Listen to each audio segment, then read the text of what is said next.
This channel does not promote any violent, harmful, or illegal activities. All content provided by this channel is meant for an educational purpose only. Cancer Healer Center, a new beginning. यह माधव नेत्रालय का काम है। आज वर्षीय प्रतिभागिता के दिन उनको सब प्रकार की शुभेच्छा मैं देता हूं, आपको भी देता हूं और आपके और माननीय प्रधानमंत्री जी के बीच ज्यादा खड़ा न रहते हुए, क्योंकि उनको सुनने की आज मुझे भी उत्सुकता है, मैं मेरे शब्द को विराम देता हूं।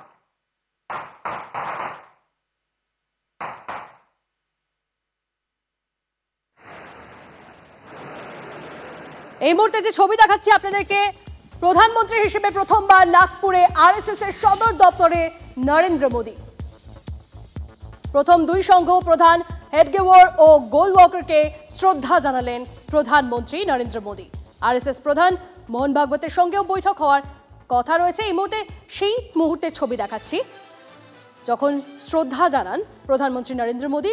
প্রথম দুই সংঘ প্রধান হেডগেওয়ার ও গোলওয়াকারকে শ্রদ্ধা জানানোর মুহূর্তের ছবি এই মুহূর্তে আপনারা দেখছেন। সংঘ প্রধানের সঙ্গে বৈঠকের পর বিজেপির সর্বভারতীয় সভাপতি পদে কি নাম ঘোষণা হবে, এই জল্পনা যখন চলছে, তার মধ্যে এই মুহূর্তে যে ছবি আসছে আমাদের কাছে, প্রধানমন্ত্রী হিসেবে প্রথমবার নাগপুরে আরএসএস এর সদর দপ্তরে মোদী। माता की गुढीपाडव्याच्या आणि नवीन वर्षाच्या आपल्या सर्वांना अतिशय मनपूर्वक शुभेच्छा।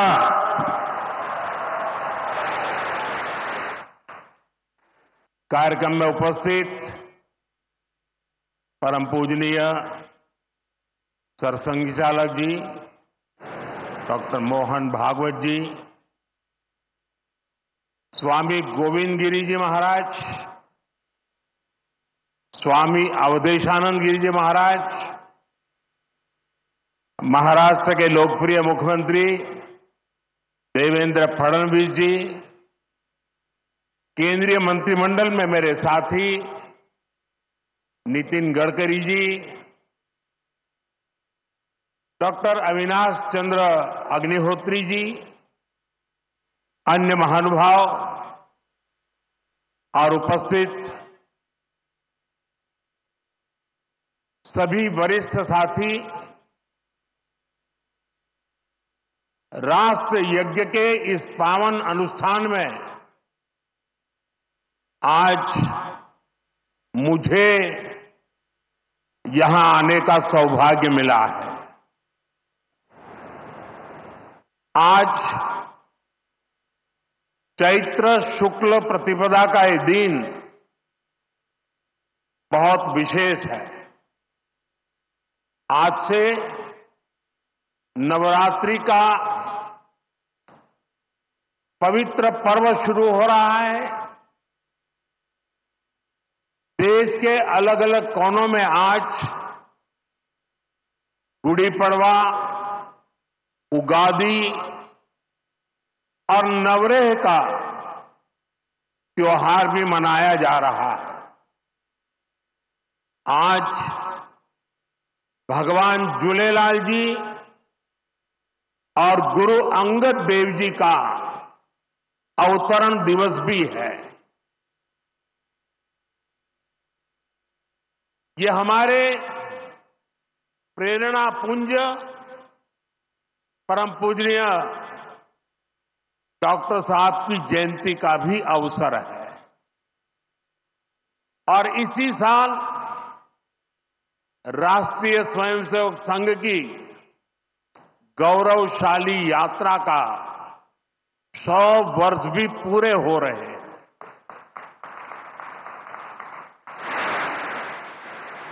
आज इस अवसर पर मुझे स्मृति मंदिर जाकर पूज्य डॉक्टर साहब और पूज्य गुरुजी को श्रद्धांजलि अर्पित करने का सौभाग्य मिला।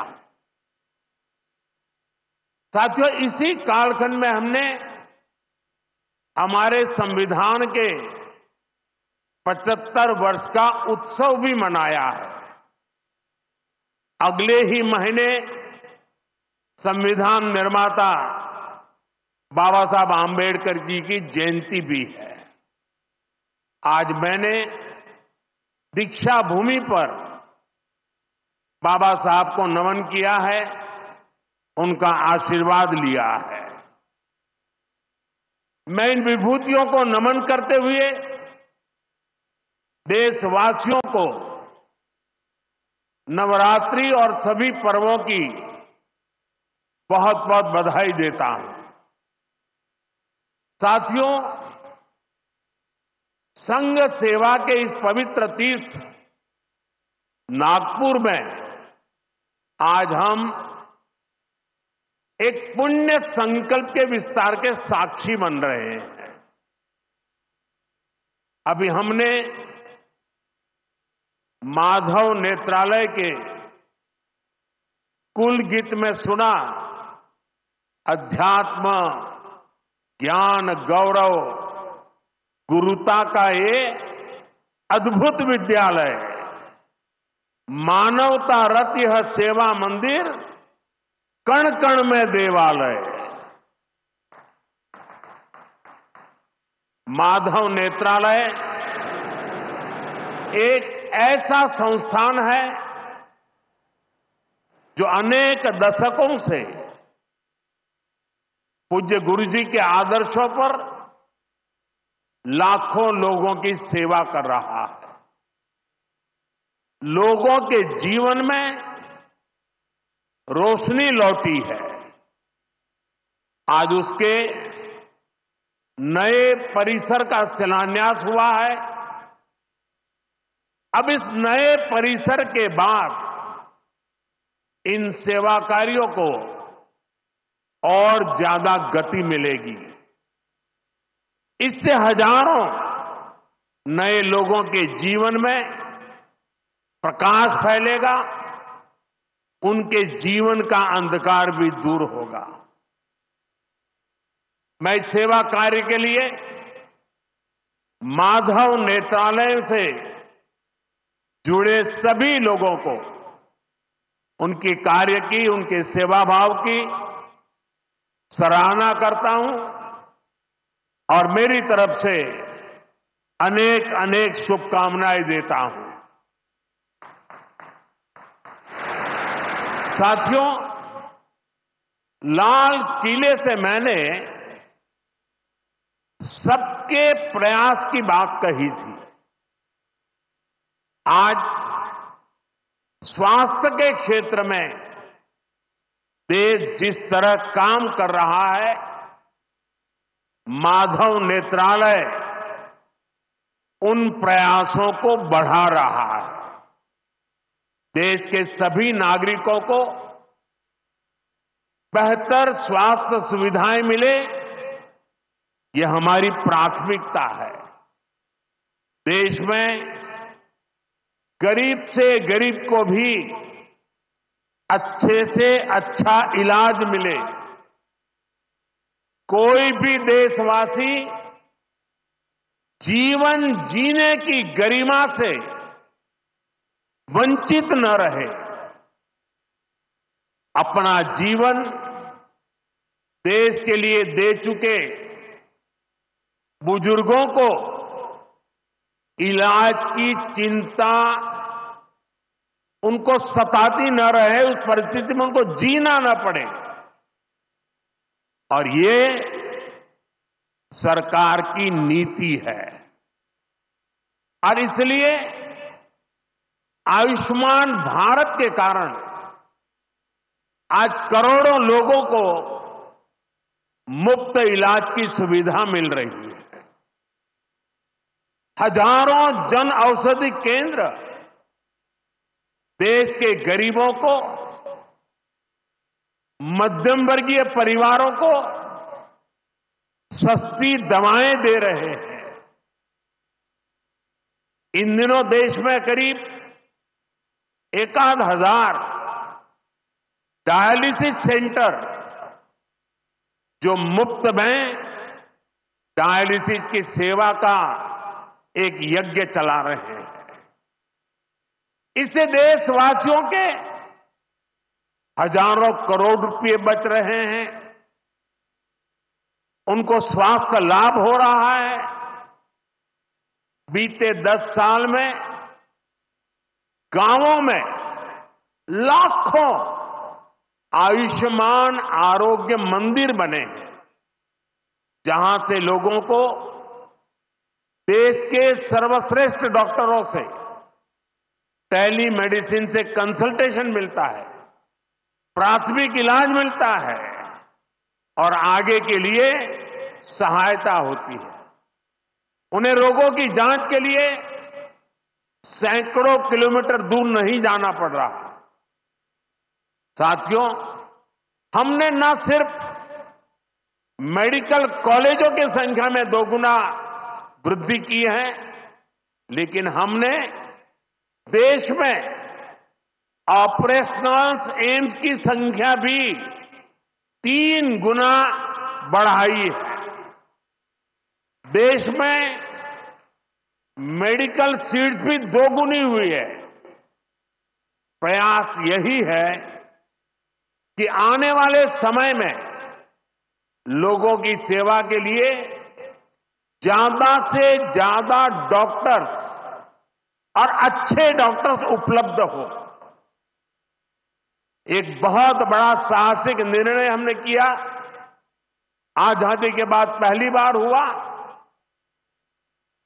इस देश का गरीब का बच्चा भी डॉक्टर बन सके, उसके सपने पूरे हो सके। इसलिए विद्यार्थियों को अपनी मातृभाषा में डॉक्टर बनने की सुविधा हमने उपलब्ध कराई। आधुनिक चिकित्सा विज्ञान से जुड़े इन प्रयासों के साथ ही देश अपने पारंपरिक ज्ञान को भी आगे बढ़ा रहा है। हमारे योग और आयुर्वेद, इन्हें भी आज पूरे विश्व में नई पहचान मिली है। भारत का सम्मान बढ़ रहा है। साथियों, किसी भी राष्ट्र का अस्तित्व पीढ़ी दर पीढ़ी उसकी संस्कृति के विस्तार, उस राष्ट्र की चेतना के विस्तार पर निर्भर करता है। हम अपने देश का इतिहास देखें तो सैकड़ों वर्षों की गुलामी, इतने आक्रमण, भारत की सामाजिक संरचना को मिटाने की इतनी क्रूर कोशिशें, लेकिन भारत की चेतना कभी समाप्त नहीं हुई।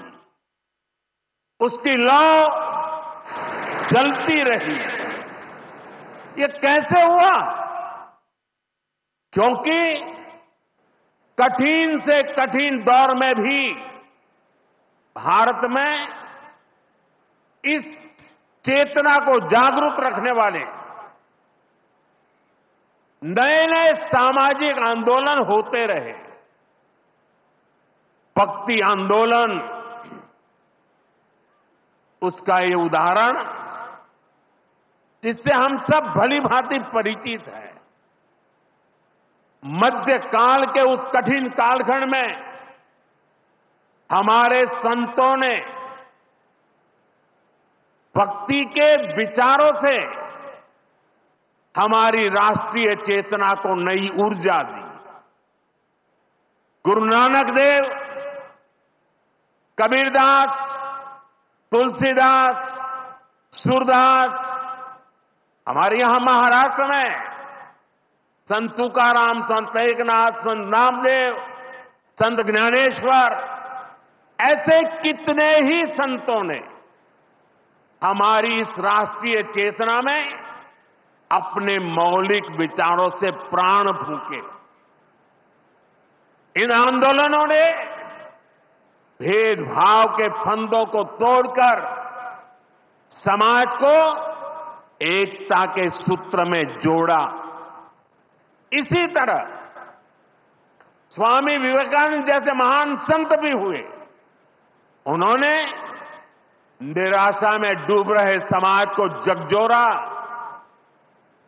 उसे उसके स्वरूप की याद दिलाई, उसमें आत्मविश्वास का संचार किया और हमारी राष्ट्रीय चेतना को बुझने नहीं दिया। गुलामी के आखिरी दशकों में डॉक्टर साहब और गुरुजी जैसे महान व्यक्तित्वों ने इसे नई ऊर्जा देने का काम किया। आज हम देखते हैं राष्ट्रीय चेतना के संरक्षण और संवर्धन के लिए जो विचार बीज 100 साल पहले बोला गया, वो महान वटवृक्ष के रूप में आज दुनिया के सामने है। सिद्धांत और आदर्श इस वटवृक्ष को ऊंचाई देते हैं। लाखों करोड़ों स्वयंसेवक इसकी टहनी, ये कोई साधारण वटवृक्ष नहीं, राष्ट्रीय स्वयंसेवक संघ भारत की अमर संस्कृति का आधुनिक अक्षय वट है। ये अक्षय वट आज भारतीय संस्कृति को, हमारे राष्ट्र की चेतना को निरंतर ऊर्जावान बना रहा है। साथियों, आज जब हम माधव नेत्रालय के नए परिसर का काम शुरू कर रहे हैं, तो दृष्टि की बात स्वाभाविक है। हमारे जीवन में दृष्टि ही हमें दिशा देती है। इसलिए वेदों में भी कामना की गई है, पश्चिम शरदः शतम, अर्थात हम 100 वर्ष तक देखें। ये दृष्टि आंखों की यानी बाह्य दृष्टि भी होनी चाहिए और अंतः दृष्टि भी होनी चाहिए। जब अंतः दृष्टि की बात करते हैं तो विदर्भ के महान संत श्री गुलाबराव महाराज जी का स्मरण भी होना स्वाभाविक है। उन्हें प्रज्ञाचक्षु कहा जाता था। बहुत कम आयु में ही उनको आंखों से दिखाई देना बंद हो गया, लेकिन फिर भी उन्होंने अनेकों पुस्तकें लिखी थी। और अब कोई भी पूछ सकता है कि जब आंखों से दिखाई नहीं देता है तो उसके बावजूद भी कोई इतने ग्रंथ कैसे लिख सकता था? इसका उत्तर यह है कि उनके पास भले ही नेत्र नहीं थे, लेकिन दृष्टि थी। ये दृष्टि बोध से आती है, विवेक से प्रकट होती है। ये दृष्टि व्यक्ति के साथ ही समाज को भी बहुत शक्ति देती है। हमारा राष्ट्रीय स्वयंसेवक संघ भी एक ऐसा संस्कार यज्ञ है जो अंतर्दृष्टि और बाह्य दृष्टि दोनों के लिए काम कर रहा है। बाह्य दृष्टि के रूप में हम माधव नेत्रालय को देखते हैं और अंतर्दृष्टि ने संघ को सेवा का पर्याय बना दिया है। साथियों, हमारे यहां कहा गया है, परोपकाराय फलंति वृक्षाः, परोपकाराय वहन्ति नद्यः, परोपकाराय दुहन्ति गावः, परोपकारार्थमिदं शरीरम।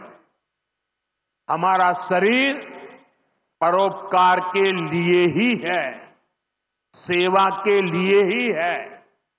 और जब ये सेवा संस्कारों में आ जाती है तो सेवा ही साधना बन जाती है। यही साधना तो हर एक स्वयंसेवक के जीवन की प्राणवायु होती है। ये सेवा संस्कार, ये साधना, ये प्राणवायु पीढ़ी दर पीढ़ी हर स्वयंसेवक को तप तपस्या के लिए प्रेरित कर रही है। ये सेवा साधना हर स्वयंसेवक को निरंतर गतिमान रखती है, उसे कभी थकने नहीं देती, कभी रुकने नहीं देती। पूज्य गुरुजी अक्सर कहा करते थे, जीवन की अवधि का नहीं, उसके उपयोगिता का महत्व होता है। हम देव से देश और राम से राष्ट्र के जीवन मंत्र लेकर के चले हैं, अपना कर्तव्य निभाते चलते हैं। और इसलिए हम देखते हैं, बड़ा छोटा कैसा भी काम हो, कोई भी कार्य क्षेत्र हो, सीमावर्ती गांव हो, पहाड़ी क्षेत्र हो, वन क्षेत्र हो, संघ के स्वयंसेवक निस्वार्थ भाव से कार्य करते रहते हैं। कहीं कोई वनवासी कल्याण आश्रम के कामों को उसको अपना ध्येय बना करके जुटा हुआ है, कहीं कोई एकल विद्यालय के माध्यम से आदिवासी बच्चों को पढ़ा रहा है, कहीं कोई सांस्कृतिक जागरण के मिशन में लगा हुआ है, कहीं कोई सेवा भारती से जुड़कर गरीबों वंचितों की सेवा कर रहा है। अभी हमने प्रयाग में महाकुंभ में देखा, वहां नेत्र कुंभ में कैसे स्वयंसेवकों ने लाखों लोगों की मदद की। यानी जहां सेवा कार्य वहां स्वयंसेवक। कहीं कोई आपदा आ जाए, बाढ़ की तबाही हो या भूकंप की विभीषिका हो, स्वयंसेवक एक अनुशासित सिपाही की तरह तुरंत मौके पर पहुंचते हैं। कोई अपनी परेशानी नहीं देखता, अपनी पीड़ा नहीं देखता, बस सेवा भावना से हम काम में जुट जाते हैं। हमारे तो हृदय में बसा है, सेवा है अग्निकुंड समीधा सम हम चले, देह महासागर में सरित रूप हम मिले। साथियों, एक बार एक इंटरव्यू में परमपूज्य गुरुजी से पूछा गया कि वो संघ को सर्वव्यापी क्यों कहते हैं। गुरुजी का उत्तर बहुत ही प्रेरणादायी था।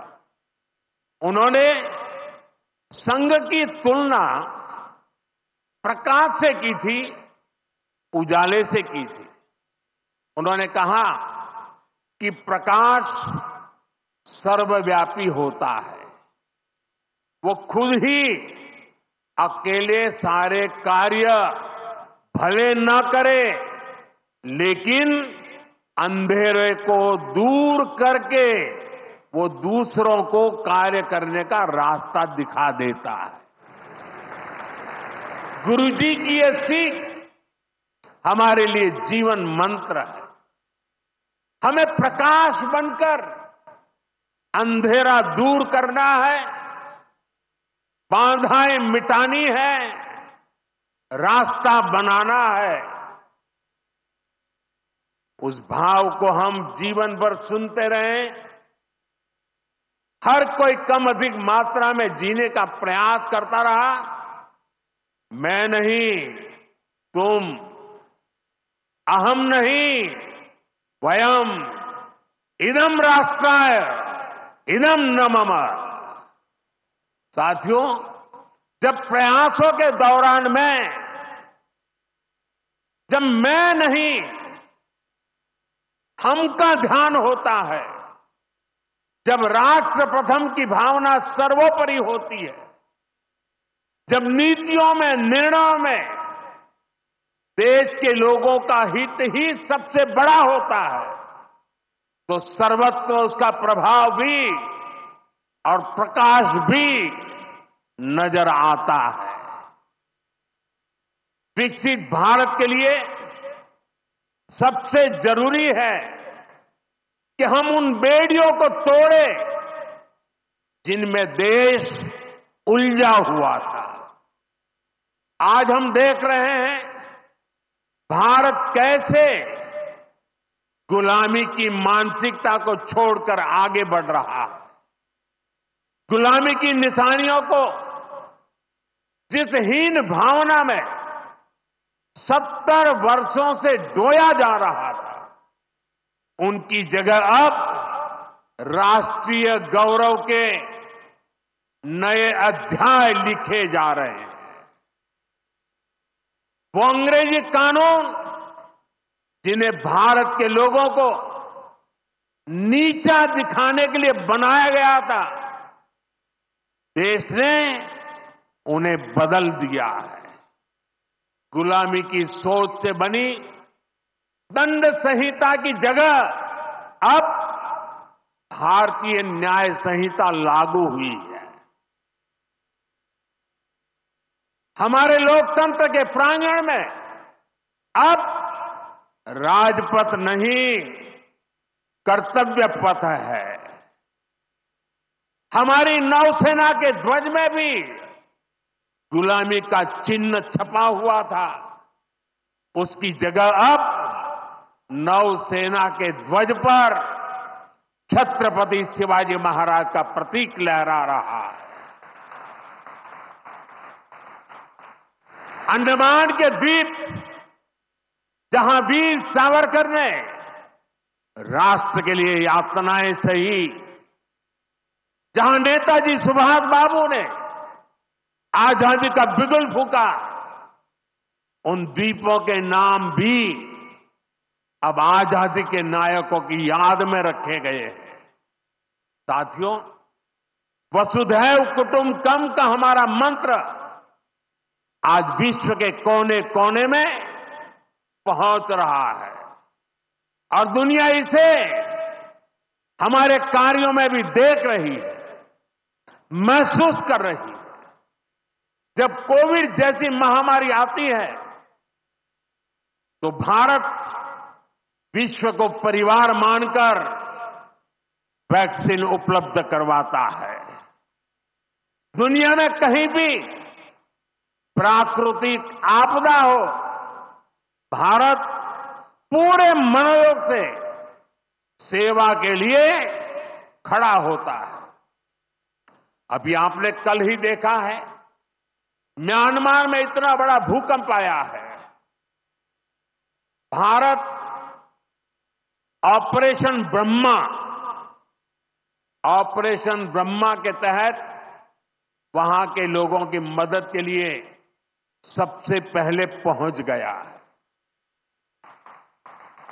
जब तुर्की में भूकंप आया, जब नेपाल में भूकंप आया, जब मालदीव्स में पानी का संकट आया, भारत ने मदद करने में घड़ी भर की भी देर नहीं की। युद्ध जैसे हालातों में हम दूसरे देशों से नागरिकों को भी सुरक्षित निकाल करके लाते हैं। दुनिया देख रही है, भारत आज जब प्रगति कर रहा है तो पूरे ग्लोबल साउथ की आवाज भी बन रहा है। विश्व बंधु की ये भावना हमारे ही संस्कारों का विस्तार है। साथियों, आज भारत की सबसे बड़ी पूंजी हमारा युवा है और हम देखते हैं आज भारत का युवा कितने कॉन्फिडेंस से भरा हुआ है। उसकी रिस्क टेकिंग कैपेसिटी पहले के मुकाबले कई गुना बढ़ गई है। वो नए नए इनोवेशन कर रहा है, स्टार्टअप्स की दुनिया में अपना परचम लहरा रहा है। और सबसे बड़ी बात, आज के भारत का युवा अपनी विरासत पर गर्व करते हुए, अपनी संस्कृति पर गर्व करते हुए चल रहा है। अभी हमने प्रयागराज महाकुंभ में देखा, आज की युवा पीढ़ी लाखों करोड़ों की संख्या में महाकुंभ में पहुंची और इस सनातन परंपरा से जुड़कर गौरव से भर उठी। आज भारत का युवा देश की जरूरतों को ध्यान में रखते हुए काम कर रहा है। भारत के युवाओं ने मेक इन इंडिया को सफल बनाया है।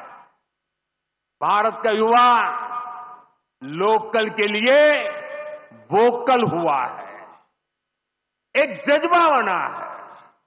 हमें देश के लिए जीना है, देश के लिए कुछ करना है।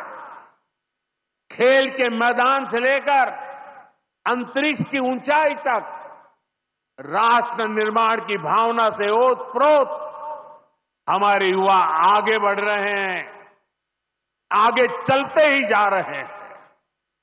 यही युवा 2047 के जब आजादी के 100 साल होंगे, विकसित भारत के लक्ष्य की ध्वजा थामे हुए है। और मुझे विश्वास है, संगठन, समर्पण और सेवा की ये त्रिवेणी विकसित भारत की यात्रा को निरंतर ऊर्जा देती रहेगी, दिशा देती रहेगी। संघ का इतने वर्षों का परिश्रम फलीभूत हो रहा है। संघ की इतने वर्षों की तपस्या विकसित भारत का एक नया अध्याय लिख रही है। साथियों, जब संघ की स्थापना हुई तब भारत की हालत भी अलग थी और हालात भी अलग था। 1925 से लेकर 1947 तक वो समय संघर्ष का समय था। आजादी का बड़ा लक्ष्य देश के सामने था। आज संघ की 100 वर्षों की यात्रा के बाद देश फिर एक अहम पड़ाव पर है। 2025 से 2047 तक ये महत्वपूर्ण कालखंड, इस कालखंड में एक बार फिर बड़े लक्ष्य हमारे सामने। कभी पूज्य गुरुजी ने एक पत्र में लिखा था, मैं अपने भव्य राष्ट्र प्रसाद की नींव में एक छोटा सा पत्थर बनकर रहना चाहता हूं। हमें सेवा के अपने संकल्प को हमेशा प्रज्वलित रखना है। हमें अपने परिश्रम को बनाए रखना है। हमें विकसित भारत के स्वप्न को साकार करना है। और जैसा मैंने अयोध्या में प्रभु श्री राम के मंदिर के नवनिर्माण पर कहा था, हमें अगले 1000 वर्षों के सशक्त भारत की नींव भी रखनी है। मुझे विश्वास है पूज्य डॉक्टर साहब, पूज्य गुरुजी जैसी विभूतियों का मार्गदर्शन हमें निरंतर सामर्थ्य देगा। हम विकसित भारत के संकल्प को पूरा करेंगे। हम अपनी पीढ़ियों के बलिदान को सार्थक करके रहेंगे। इसी संकल्प के साथ आप सभी को एक बार फिर इस मंगलमय नववर्ष की अनेक अनेक शुभकामनाएं। बहुत बहुत धन्यवाद। নজর আছে এই মুহূর্তের ব্রেকিং নিউজে। মোথাবাড়ি যাওয়ার পথে পুলিশের বাধার মুখে সুকান্ত মজুমদার। লোহার ব্যারিকেড ভেঙে এগিয়ে যায় বিজেপি। বাঁশের ব্যারিকেডে বাধা পেয়ে অবস্থানে বসে পড়েন সুকান্তরা। মোথাবাড়ি থেকে প্রায় 10 কিলোমিটার আগেই বাধার মুখে পড়তে হয় বিজেপিকে। বাধা পেয়ে রাস্তায় অবস্থানে বসে পড়েন বিজেপির রাজ্য সভাপতি। আগুন জ্বালিয়ে প্রতিবাদের ছবি এই মুহূর্তে টিভি9 বাংলা এক্সক্লুসিভ আপনারা দেখছেন। গ্রাউন্ড জিরো থেকে আমাদের প্রতিনিধি রয়েছেন। আগুন জ্বালিয়ে প্রতিবাদের ছবি টিভি9 বাংলা এক্সক্লুসিভ দেখছেন আপনারা। রাস্তায় বাধা পেয়ে বসে পড়েন বিজেপির রাজ্য সভাপতি। মোথাবাড়ি যাওয়ার পথে পুলিশের বাধার মুখে সুকান্ত মজুমদার। লোহার ব্যারিকেড ভেঙে এগিয়ে যাওয়ার চেষ্টা বিজেপির কর্মী সমর্থকদের। সুকান্ত মজুমদার রয়েছেন, দেখতে পাচ্ছেন সেই ছবি টিভি9 বাংলা এক্সক্লুসিভ দেখাচ্ছি আমরা। বাঁশের ব্যারিকেডে বাধা পেয়ে অবস্থানে বসে পড়েন সুকান্তরা।